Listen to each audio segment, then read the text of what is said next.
Yung alugbati natin mga kaibigan, umaakyat na siya. Grabe no, ang haba ng alugbati niyan hanggang dito pa oh. So yung iba pinuputol ko na. Ang ganda po ng mga iba nating mga sitaw dito mga kaibigan. Labas na po yung kanyang mga bunga oh, mga bulaklak, ganyan. Kamangha talaga itong mga sitaw ko. Oh, ito pa oh, ayan oh. Maliliit pa siya, at least makatikim na tayo. Oh, yung aking mainit kasi dito, maaraw. Kakaharbis lang natin sa ating mga talong. Isang puno lang po yan ng talong. At ang dami natin mga pitsay din. Ayan o, mga bulaklak o. So ngayon, yung iba mga kaibigan, nagsisimula pa lang dahil alam mo na kinakain po siya ng mga animales. So kayon, ayan ang nangyayari. So, di ba? Basta kasi may mga buto, tinatanggal nila. So hindi tayo maging maingay, no? Yan o, tingnan nyo mga kaibigan o. Ang alugbati natin, napakalapad ang dahon. Pag isang kamay talaga ni Inday Runing. So sa isang alugbati, makaluto na talaga ikaw. 3 alugbating mga dahon lang, ayos na. Tingnan nyo po dito oh.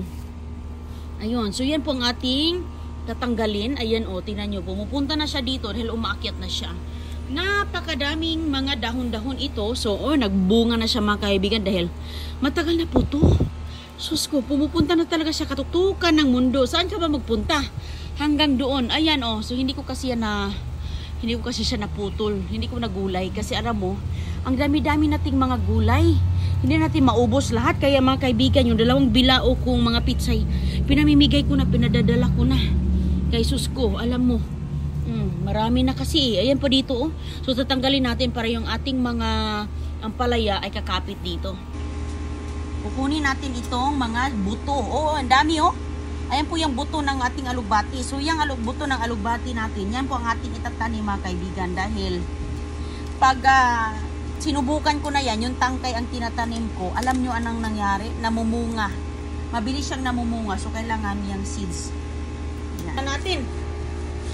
Puputulin na natin ang ating alugbati na talagang pumupunta na sa kabilang bayan. So kung dito pa to sa kapitbahay, ang kapitbahay na to, ayaw pa naman ng kapitbahay yung mga makikita sila ng mga gulay, no? Ayaw talaga. So, itong mga tangkay, hindi ko yun itatanim kasi nga ang mangyayari, nagbubunga na kasi siya. Since nagbubunga na, ang mangyayari kasi dyan, pag itanim mo, magbubunga ng bubunga. Walang masyadong mga sanga ng mga dahon, di ba? Yan na, subukan ko na yung mga kaibigan.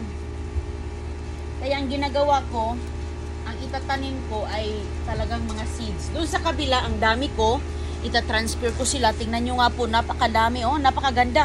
Wala po itong mga spray dahil alam mo pag mag-spray ka, hindi na maganda, di ba? Kinakain mo na yung mga spray. Alam naman dumidikit yan. So, simple lang mga kaibigan ang ating mga tanim-tanim dito. Ayan yung iba, humaba na. Oh, so puputulin ko dito. Doon talaga ito sa pinakamalayo. So, kahit nag-uugat siya, oh sayang kasi pero yan, seeds ang aking ilalagay. Talagang ang ganda.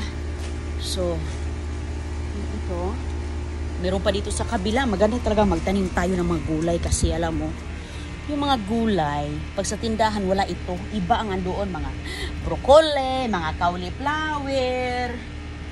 Diba ito ba yung hanap-hanapin mo, takbo-takbo ka pa sa tindahan? Ayun yung kagandahan mga kaibigan. So hindi po lahat ng mga tao dito nakakapagtanim kasi alam nyo na busy sa mga trabaho. Itong akin, diskarte lang. Diskarte din. Hindi naman malaki yung aking lugar. Hindi talaga malaki yung lugar ko dito mga kaibigan. Dito, naglalagay lang ako sa mga paso. Yan. Nilagay ko sa paso dahil kung magtanim ka na hindi nakapaso, talagang mahirap. Dahil dito sa lugar namin, puro po mga buhangin. Iniipon ko talaga yung mga buto, mga seeds. So, kung nagtaka kayo, bakit kulay green po ang aking alugbati, ito na po yung aking nakitang alugbati. Babigay sa kaibigan yung mga seeds na hingi ako. So, ganun, pinapaanak-anak ko. Kaya dito sa bahay ang dami. Kasi alam mo, masarap ito mga kaibigan sa mga munggo. Nilagay ko yan sa itlog. Gusto yun ng mga bata. Diba sa mga piniritong isda, lulutuin mo yung piniritong isda, diba sarap-sarap? Kaya, kung ano lang meron tayo dito, pati ito, mga matatanda, okay yan. Hinihiwa-hiwa ko yan. So, ganun po ang mga nangyari.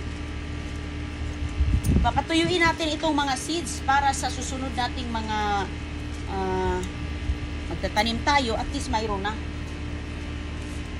Okay. Ayan. Ano nangyari dito? Yung iba kasi mga kaibigan, oh, lumalabas sa bali. Sayang din yung mga dahon, oh. Lumalabas kasi siya dito sa mga net. Kailangan talaga nating lagyan ng net, at saka yung mga dahon, tinatatabunan na yung iba nating mga gulay. Tingnan nyo, oh, nagbabagang mga dahon. Linis ang katapat niyan kasi siyempre may mga lupa-lupa. Oh, wala talaga yung mga kagat-kagat dahil hindi running dito ang security. Tinitingnan ko talaga yan. Kung may mga gumagalaw gapang-gapang dyan, ay wala to. Kung gumagapang mga kaibigan, tinatanggal ko. Ayun, oh, umakyat na naman siya doon. So, ayan ang aking tatanggalin. Tapos ito, yung kayang original na puno, nagtumutubo din yan, so okay lang. Hindi ko tatanggalin yung original na puno niya. Kukunin lang natin yung mga dahon. Diba? Kukunin lang natin. Okay, kasi magsasanga naman yan. Okay, yan. Hayaan ko lang yan siya. Doon kasi yung sus, ang dami mga kaibigan, oh. Move ko to sa gilid. I-move natin yan sa gilid, oh. Isang bilao na, napakadami. At to dito, tatanggalin din natin siya. Ang daming mga weeds, no? Ang dami po. Pero sige lang kasi nga, wala akong panahon na maglinis. Ngayon, kukunin ko muna to at saka ako maglilinis. Tinan nyo nga naman, naghalo-halo na yung mga weed. Yung mga damo-damo, oh. Umakyat na nga ito, oh. Tingnan nyo ito mga kaibigan, yung isang piraso. Umakyat na siya dito. Ay, ay, ay. Napakadami na. O, diba? Ganyan talaga ang buhay natin sa abroad. Kailangan nating magdiskarte dahil kung gusto mong kumain ng mga gulay na pang Pilipinong gulay, ay at least, ayan, mayroon ka na. Okay? Mayroon ka na. Ayan, puputulin natin to dito sa pinaka. Ayan. Putulin natin yan dahil alam kong magsasanga po siya. Okay. Magsasanga iyan mga kaibigan. So ito, oh, mayroon dyan. Oh. Kapag hindi mo na siya ma-monitor, ayan, pumupunta na sa kabilang bayan. Kung pwede, pumupunta na siya doon sa kapitbahay. Kapitbahay natin. Ikasan ko lang yung maayos. Yan. At ako ulit ay magtatanim na naman ako ng pitsay. Ano lang tinatanim ni Inday Roneng. Dito kay sayang ang ano ba panahon, oras, di ba? So at least kahit paano, mayroon tayong hihintayin ba?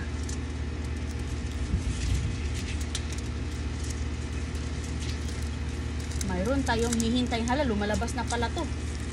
Uy, hala, lumalabas na nga. Wow. Okay, sobrang init dito ngayon. Wala kasi akong gunting. Iwan ko sana yung mga gunting ko para sa garden. Ano na rin, isa laging ginagamit mga kaibigan, wala na. Nangahabol na. Hindi na masyadong matulis. Kaya ito, tsaga mula tayo dito. Pag may tiyaga talaga, may nilaga. Pati yung mga sibuyas ko, napakahaba-haba. Hala ka. Hala, ang dami na. Ayan mga kaibigan, oh, makapaniwala ka ba dito? Masarap po itong gigisahin. Gisahin lang to, ay munggo talaga. Lalo na, mayroong kang sardinas. Ay, surbol na, oy. Okay na. Ay, sus, kami dito, wala naman kami mga pili. Mayroon ako nakalimutan mga kaibigan, oh. Basta hindi ka lang mapili, okay na to. Wala na. Hinahinay lang dito kasi kinakapitan na siya ng mga ano, palaya. Grabe. Grabe kainit. Hindi runing. So mayroon tayong mga bagong similya, itatanim natin. Hindi naman siya alagain mga kaibigan, pero syempre pag walang ulan ay kailangan mo talagang diligan. Diligan naman. Kasama na yan sa ating pag-alaga. Ang pagdidilig. Diba? Sus ko, dito ako, bata pa ako. Ang dami kong tanim. Hindi lang po ito. Bata Pati mga prutas, mga niyog.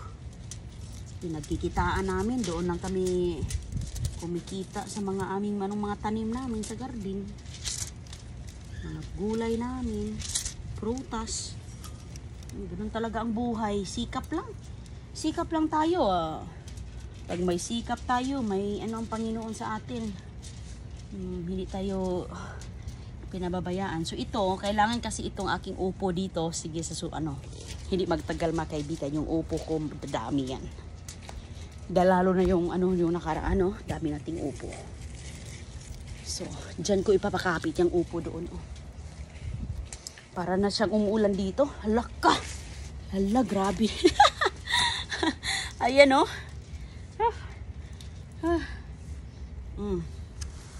Napaka-healthy yan, Tuwang-tuwa din naman ako makita ko ng mga ganito.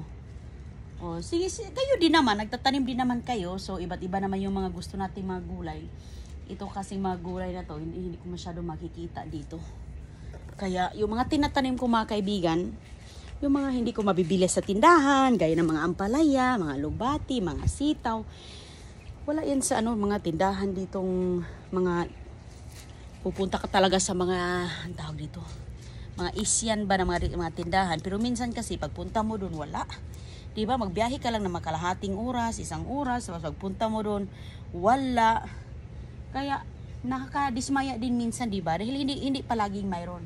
So at least, ayan kinakapitan na talaga. Pero lilinisin ko yan. Doon tayo punta din sa kabila. Dahil dami din doon sa kabila. Dalawa kasi yung pwesto natin. Ito dito, kukunin natin dito banda. Ayan, doon yung mga alugbati. Siyempre, natatabunan siya. Natatabunan mga kaibigan dahil nagsikip-sikip na. Dahil kung saan yung mga pwede kong matanim, ay tinataniman ko. Tinataniman ko talaga. Hindi ako nagsasayang ng pwesto ba. Totoo yan mga kaibigan. Hindi ko talaga sinasayang yung pwesto. At yung mga panahon ba. Okay. So at least kahit papaano, mayroon tayong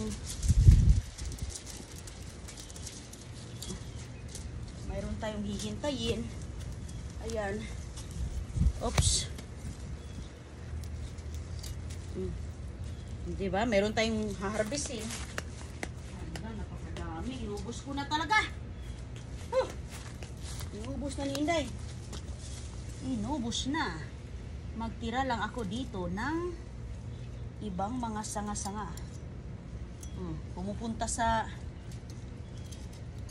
Pumapasok siya sa okay na yan.